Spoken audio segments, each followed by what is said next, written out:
එන්න අද මාත් එක්ක ඕට්ස් රොටි හදන්න. හැදුවොත් ඕට්ස් රොටි එක කැඩෙන්නේ නැහැ.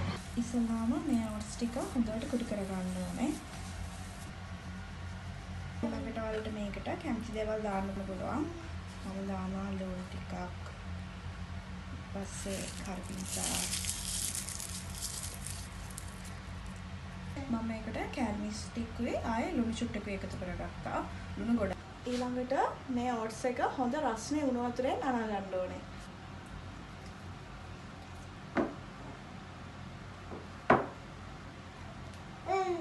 ඊළඟට මම මේක අතින් හොඳට අනා ගන්නවා.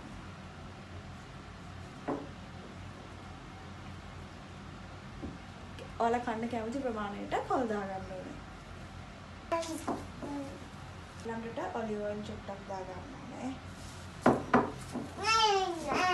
මේක විනාඩි 5ක් හරි 10ක් හරි චුට්ට වෙලාවක් තියලා තියන්න ඕනේ. මේ විදිහට තමයි තියෙන්නේ ඕට්ස් එක අනාගත්තට පස්සේ.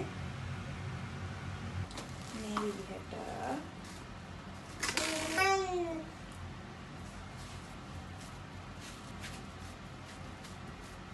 ඔයාලට මේ කැමති සයිස් එකට රොටි හදා ගන්න පුළුවන්.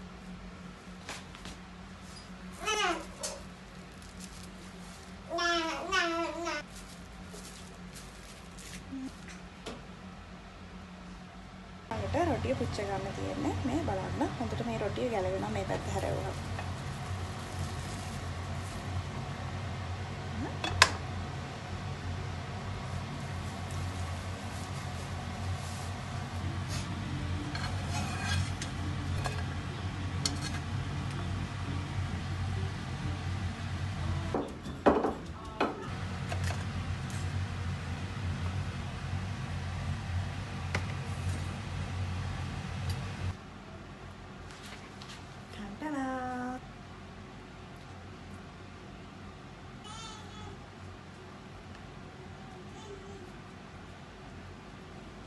Cheers!